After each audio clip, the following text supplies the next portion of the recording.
وعلى آله وصحبه أجمعين أشهد أن لا إله إلا الله وحده لا شريك له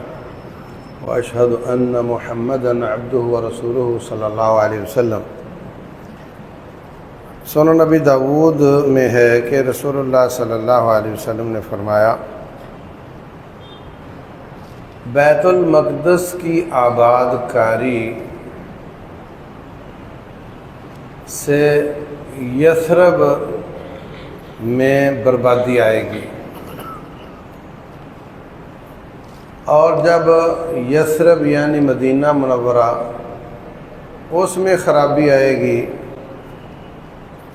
تو پھر بہت زیادہ قتل و غارت ہوگی، اور جب بہت زیادہ قتل و غارت ہوگی تو قسطنطنیہ فتح ہو جائے گا، اور جب قسطنطنیہ فتح ہو جائے گا تو پھر دجال نکل آئے گا، اور پھر نبی صلی اللہ علیہ وسلم نے اپنا ہاتھ مبارک حضرت معاذ بن جبل جو ساتھ بیٹھے تھے، جو راوی ہیں، ان کے اوپر مارا، ان کے ران پر مارا۔ ان ھذا الحق، یہ باتیں بالکل سچی ہیں، جیسے میرا اور آپ کا یہاں بیٹھنا حق ہے، ایسے یہ باتیں ایسے ہی ہوں گی۔ یہ حدیث حسن درجے کی ہے۔ ایک ہوتی ہے ضعیف جو ناقابل قبول ہوتی ہے، ایک ہوتی ہے صحیح جو قابل قبول ہوتی ہے، اور ایک ان دونوں کے بیچ میں ہوتی ہے کہ وہ صحیح کے مرتبے سے کم ہوتی ہے اور ضعیف کے مرتبے سے اوپر ہوتی ہے، اس کو حسن کہتے ہیں۔ وہ بھی کسی حد تک قابل قبول ہی ہوتی ہے۔ تو اس میں کیا ہے کہ بیت المقدس کی آباد کاری، اس سے مدینہ کی آباد کاری ختم ہو جائے گی، اور جب مدینہ میں خرابی آئے گی تو بہت زیادہ قتل و غارت ہوگی، اور جب بہت قتل و غارت ہوگی تو قسطنطنیہ فتح ہو جائے گا، اور جب قسطنطنیہ فتح ہو جائے گا تو دجال نکل آئے گا۔ جب دجال نکلے گا تو پھر اس حدیث میں نہیں ہے حضرت عیسیٰ علیہ السلام کی قیادت میں مسلمان لڑیں گے، اور ایک روایت میں ہے کہ جو ہندوستان کو فتح کریں گے وہی یہاں سے فتح کر کے وہاں جائیں گے، حضرت عیسیٰ کا ساتھ دیں گے۔ دجال کا ساتھ 70,000 ایرانی یہودی دیں گے۔ ایران میں اصفہان میں اس وقت 70,000 سے زیادہ یہودی موجود ہیں، وہ ساتھ دیں گے ان کا، اور مقابلے میں جتنے اہل کتاب مسلمان ہو چکے ہوں گے اور جو پہلے سے مسلمان ہوں گے اور جو ہندوستان کو فتح کر کے جانے والے ہوں گے، یہ سب حضرت عیسیٰ علیہ السلام کا ساتھ دیں گے، اور پھر مقابلہ ہوگا۔ اچھا، اس وقت مہدی صاحب بھی آ چکے ہوں گے۔ مہدی نبی صلی اللہ علیہ وسلم کی نسل سے ایک نوجوان ہوگا جس کا نام اور بلدیت نبی صلی اللہ علیہ وسلم والی ہوگی، انہی کی نسل سے ہوگا، اور چوڑا ماتھا اور اونچی ناک، تھوڑی سی اوپر سے گول، یہ ان کی نشانی ہوگی، اور بیت اللہ میں ان کی بیعت ہوگی، اور پھر وہ وہاں سے شام چلے جائیں گے۔ شام عربی میں سوریہ اور اردن کے کچھ علاقے اور سعودیہ کے کچھ علاقے اور لبنان اور بیت المقدس کا سارا علاقہ، یہ سارا شام کہلاتا ہے۔ تو یہ شام، وہاں پہ وہ چلے جائیں گے۔ اور دوسری حدیث میں ہے، بخاری مسلم میں، کہ حضرت عیسیٰ علیہ السلام 2 فرشتوں کے اوپر ہاتھ رکھ کر سفید منارے پر اتریں گے، اور سفید منارہ اس وقت دمشق میں موجود ہے، اور وہ کسی مسجد کا مینار نہیں ہے، ویسے ہی ہے۔ تو وہاں اتریں گے، اور آگے نماز کا وقت ہوگا، حضرت مہدی صفیں بن چکی ہوں گی، تو اب حضرت عیسیٰ کہیں گے کہ آپ نماز پڑھاؤ، حضرت مہدی کہیں گے کہ نہیں نہیں آپ رسول ہیں، آپ نماز پڑھاؤ، وہ کہیں گے نہیں، اس امت کا جو ذمہ دار ہے، امیر ہے، میں اس کے پیچھے نماز پڑھوں گا۔ تو حضرت مہدی بطور جہاد کے قائد کے آئیں گے، اور جو اوور آل خلیفۃ المسلمین ہوگا وہ مہدی ہوگا، اور وہ 7 سال حکومت کرے گا، اور وہ ایسے زمانے میں آئے گا جب دنیا ظلم سے بھر چکی ہوگی۔ یملأ الارض قسطا وعدلا کما ملئت جورا، زمین کو عدل سے بھر دے گا جیسا کہ وہ ظلم سے بھر چکی ہوگی، اور مسلمانوں میں شدید انتشار اور افتراق اور ان کی کوئی شرادہ بندی نہیں ہوگی جب وہ آئے گا۔ تو پھر یہ لوگ مل کر مقابلہ کریں گے دجال کا، اور دجال کو حضرت عیسیٰ اپنی تلوار سے قتل کریں گے، اور اس کے ساتھ ہی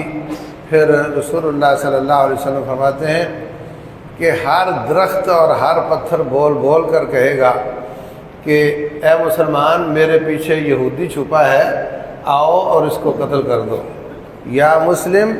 ھذا یہودی ورائی تعال فاقتلہ، یہ میرے پیچھے یہودی چھپا ہے، پتھر بھی بولے گا اور درخت بھی بولے گا، الا الغرقد، مگر غرقد کا درخت نہیں بولے گا، فإنہا من شجر الیہود، کیونکہ وہ یہودیوں کا درخت ہے۔ اس وقت اسرائیلی وہاں پر بہت کثرت کے ساتھ غرقد کا درخت بو رہے ہیں، وہ ان حدیث کو پڑھتے ہیں اور وہ اپنی دفاعی اسٹریٹجی کے حساب سے اس درخت کو بو رہے ہیں کہ یہ ہمیں پناہ دے گا اور کوئی درخت اور پتھر ہمیں پناہ نہیں دے گا۔ تو یہ جو حدیث ہے کہ بیت المقدس کی آباد کاری، اس سے مدینہ ڈاؤن ہوگا، اس کو لوگوں نے دو طرح سمجھا ہے۔ کچھ لوگ تو اس کو یوں سمجھ رہے ہیں کہ بیت المقدس میں یہودیوں کی آباد کاری مستحکم ہوگی اور وہ اپنا ٹیمپل بنائیں گے، اور اس سے آگے آگے جیسے وہ دعویٰ کر رہے ہیں کہ اسرائیل وہ جو بہت بڑا ہو جائے گا، اور وہ بھی دعویٰ کر رہے ہیں کہ ہم پورا مشرق وسطیٰ کا نقشہ بدل رہے ہیں، اور پھر آگے بڑھتے ہوئے وہ گریٹر کی طرف، مدینہ کی طرف، اور وہاں لڑائیاں ہوں گی تو مدینہ خراب ہوگا۔ کچھ ان کو اس تناظر میں لے رہے ہیں،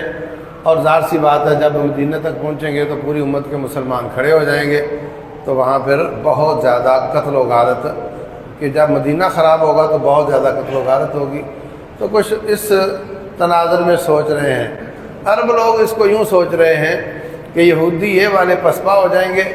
کیونکہ رسول اللہ صلی اللہ علیہ وسلم نے فرمایا کہ دجال کے ساتھ ایرانی یہودی آئیں گے، یہ والے جو ہیں یہ نہیں ہوں گے،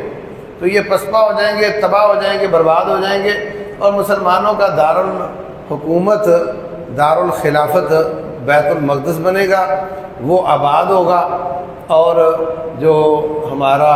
مہدی صاحب ہے وہ بھی وہیں پہ چلے جائیں گے، تو وہ پایا تخت بن جائے گا، وہ آباد ہو جائے گا، اور اس کی آبادی سے پھر مدینہ ڈاؤن ہوگا۔ تو کچھ لوگ اس حدیث کو یوں سمجھ رہے ہیں، کچھ لوگ اس کو یوں سمجھ رہے ہیں، اور اس کے بعد پھر مدینہ کی وجہ سے پوری دنیا کے مسلمان آ جائیں گے دفاع کے لیے۔ اور بیچ میں جو قسطنطنیہ کی فتح ہے، اس کو بھی دونوں طرح سمجھ رہے ہیں۔ کچھ لوگ کہتے ہیں کہ یہ جو احداث چل رہے ہیں ان میں قسطنطنیہ یعنی استنبول وہ ہاتھ سے جاتا رہے گا، اور پھر جب بہت زیادہ ملحمہ ہوگا تو اس وقت ملحمہ کا معنی قتل و غارت ہوگی، تو اس وقت یہ دوبارہ فتح ہوگا۔ اور دوسری سوچ والے یہ کہہ رہے ہیں کہ فتح قسطنطنیہ سے مراد عیسائیوں کی فتح ہے یا یہودیوں کی فتح ہے، یعنی نبی صلی اللہ علیہ وسلم فرماتے ہیں قسطنطنیہ فتح ہوگا، تو فتح تو ہو چکا ہے، پہلے عیسائیوں کے پاس تھا، تو حضرت وہ جو تھے سلطان محمد الفاتح، ان کے ذریعے اللہ نے اس کو فتح کر دیا تھا، اب تو وہ مسلمانوں کے پاس ہے۔ تو نبی صلی اللہ علیہ وسلم فرماتے ہیں کہ جب مدینہ ڈاؤن ہوگا تو بہت قتل و غارت ہوگی، جب بہت قتل و غارت ہوگی تو قسطنطنیہ فتح ہوگا۔ تو جو مثبت سوچ والے ہیں وہ یہ کہہ رہے ہیں کہ یہ ایک بار جائے گا اور پھر فتح کریں گے مسلمان اس کو، اور یہ قیامت کی علامات میں سے ایک ہے۔ اور جو منفی سوچ والے ہیں، یہودی سوچ والے ہیں، وہ کہتے ہیں کہ فتح قسطنطنیہ سے مراد ہے کہ عیسائی یا یہودی مسلمانوں سے فتح کریں گے، وہ چھین لیں گے۔ تو بہر صورت جب یہ فتح ہوگا تو اس کے بعد دجال آ جائے گا۔ تو یہ جو صورتحال ہے، اس کا مطلب یہ احداث رکنے والے نہیں ہیں، اور مسلمانوں کا مستقبل اسی پاک سرزمین پر ہی ہے۔ رسول اللہ صلی اللہ علیہ وسلم کو سبحان الذی اسری بعبدہ لیلا من المسجد الحرام الی المسجد الاقصی، یہ روڈ میپ دیا گیا ہے کہ یہ روٹ ہے آپ کا، آپ نے مدینہ میں اٹھنا ہے اور پھر آپ کے لوگوں نے سب نے بیت المقدس جانا ہے۔ وہیں پر ہی میدان محشر قائم ہوگا، ایک آگ آئے گی، ساری زمین سے لوگوں کو گھیر کر وہاں لے جائے گی۔ حشر دو طرح کے ہیں، ایک حشر موت سے پہلے ہے اور ایک حشر موت کے بعد ہے۔ جو موت سے پہلے والا حشر ہے وہ ارض شام میں ہوگا، ساری دنیا یہاں سے چلی جائے گی اور ایک آگ آئے گی، تبیت معہم حیث باتوا وتقیل معہم حیث قالوا۔ رسول اللہ صلی اللہ علیہ وسلم فرماتے ہیں آگ آئے گی، قریب ہوگی تو بندے ڈر کر بھاگیں گے، اور جب وہ دوپہر ہوگی تھک جائیں گے تو آگ رک جائے گی اور وہ تھوڑا آرام کر لیں گے، قیلولہ کر لیں گے، پھر آگ چلنا شروع ہوگی، پھر لوگ ڈر کر آگے بھاگیں گے، اور جب رات ہوگی تو آگ رک جائے گی، یہ لوگ سو جائیں گے، صبح ہوگی تو وہ پھر قریب آنا شروع ہو جائے گی۔ تو اس طریقے سے ساری زمین سے انسانوں کو ارض شام میں جمع کر لیا جائے گا، اور وہاں پر جب پھر وہ نفخ فی الصور، سور میں پھونکا جائے گا تو سب لوگ مر جائیں گے۔ تو بہر صورت سب کا مستقبل اس طرف ہی ہے، سب کا مستقبل اس طرف ہی ہے، اور یہ وہ ٹکڑا ہے زمین کا جس میں سب کی دلچسپی ہے۔ آپ جانتے ہیں کہ ادلب جو علاقہ ہے شام کا، اس میں روسیوں کی مقدس مقامات ہیں، اور عیسائیوں کی بھی اسی میں دلچسپی ہے، یہودیوں کی بھی اسی میں دلچسپی ہے، ہمارا بھی قبلہ اول وہیں پر ہے، ہماری بھی دلچسپی وہیں پہ ہے، اور اللہ نے قرآن حکیم میں متعدد مقامات پر اس زمین کو ارض مقدس کہا ہے، ارض بابرکت کہا ہے۔ تو یہ جو احادیث ہیں ان کو مختلف زمانوں میں لوگ اپنے زمانے کے احداث کے ساتھ جوڑتے رہے ہیں اور اس پر اپنے فیصلے کرتے رہے ہیں۔ مثال کے طور پر مدینہ طیبہ میں جب تابعین کا زمانہ تھا تو جو آپس کی لڑائیاں شروع ہوئیں، فتنے آ گئے، تو جو احادیث ہیں کہ جب فتنے آئیں گے تو تم جنگلوں میں نکل جاؤ اور جا کر کسی درخت کی جڑ کو چوس کر زندگی گزار دو، یا بکریاں رکھ لو اور پہاڑوں میں نکل جاؤ۔ تو اب بعض لوگ تو ہر زمانے میں اس کو فٹ کرتے رہتے ہیں کہ اب فتنے ہیں تو شہروں میں کوئی نہ رہے، وہاں چلا جائے، اور بعض لوگ کہتے ہیں ہجرت کے بغیر جہاد نہیں ہوتا، نکلنا پڑے گا۔ حضرت عروہ بن مسعود رضی اللہ عنہ رحمہ اللہ، انہوں نے بھی اپنے زمانے میں سوچا کہ مدینہ میں فتنہ آ گیا تو وہ ساری حدیثیں اس پر فٹ کر کے مدینہ چھوڑ کر وادی عقیق میں جا کر آباد ہو گئے جنگل میں، اور وادی عقیق کو وادی عروہ بھی کہتے ہیں ان کے نام کی وجہ سے۔ تو یہ آج کے احداث جو ہیں، حدیث جو نبی صلی اللہ علیہ وسلم کی تھی وہ میں آپ کو سنا دی، تو ہر شخص اس کو اپنے زمانے پر فٹ کرتا ہے، اور جو علامات قیامت ہیں وہ بھی ہر زمانے میں یوں لگتا ہے کہ بس آئی کہ آئی، ابھی آئی کہ آئی، کیونکہ علامتیں پوری ہوتی نظر آتی ہیں۔ اور جو یہ ہے کہ جب وہ آباد ہوگا تو اس کو بھی میں نے بتا دیا آپ کو کہ بیت المقدس آباد ہوگا تو مدینہ ڈاؤن ہوگا، تو کس نے آباد کرنا ہے؟ کچھ لوگ اس کو مسلمانوں نے آباد کرنا سمجھتے ہیں اور ان موجودہ احداث کو یہودیوں کی بے کنی اور تباہی سمجھتے ہیں کہ اس کے بعد ان کی تباہی آ جائے گی اور مسلمان اس کو آباد کریں گے، اور دوسرے لوگ اس کو یہودیوں کی فتح سمجھ رہے ہیں، مسلمان ختم ہو جائیں گے وہاں سے اور اس سے مدینہ ڈاؤن ہوگا۔ تو اللہ جانے اس کی صحیح تعبیر کیا ہے، مگر یہ تو ہے کہ نبی صلی اللہ علیہ وسلم کے بتائے ہوئے کے مطابق یہ آخری زمانے چل رہے ہیں اور اس میں بڑی بڑی علامات قیامت کا ظہور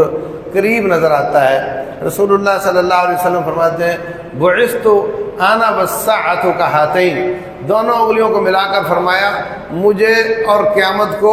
ایسے بھیجا گیا ہے جیسے یہ دو انگلیاں ہیں، جیسے مطلب میرے بعد کوئی اور نبی نہیں، اب قیامت ہی آنی ہے۔ اقتربت الساعۃ وانشق القمر، قرآن کہتا ہے قیامت قریب آ چکی ہے اور جو چاند تھا وہ ٹوٹ چکا ہے، تو قیامت قریب آ چکی ہے۔ ایک آدمی پکا مکان بنا رہا تھا، آپ نے دیکھ کر فرمایا معاملہ تو اس سے بھی قریب آ چکا ہے، تو کس چکروں میں پڑے ہوئے ہو پکا مکان بنا رہے ہو؟ تو اقترب للناس حسابهم وهم فی غفلہ، لوگوں کا حساب قریب آ چکا ہے اور یہ غفلت میں پڑے ہوئے ہیں۔ تو بعض صورت ہمیں ان تمام احادیث سے یہ تو سمجھنا چاہیے کہ معاملہ قریب ہے اور تیاری کرنی چاہیے،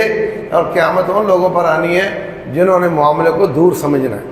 جنہوں نے سمجھنا ہے کہ معاملہ دور ہے اور غفلت کرنی ہے۔ ہمیں غفلت نہیں کرنی چاہیے، اپنے آپ کو تیار کرنا چاہیے، کیونکہ سارے احداث بتاتے ہیں کہ یہ جنگیں پوری زمین کو لپیٹ میں لیں گی، جس کو عالمی جنگ کہتے ہیں۔ معاملے اس طرف جا رہے ہیں، تو جو لوگ اپنے آپ کو فٹ رکھیں گے اور اپنے آپ کی تیاری کریں گے ان کے لیے سرپرائز نہیں ہوگا اور وہ اپنا دفاع کر پائیں گے اور اس میں اپنا کردار پیش کر سکیں گے۔ اور جو لوگ سمجھیں گے یہ ان کا معاملہ ہے ہمارا نہیں ہے، تو پھر وہ بے بسی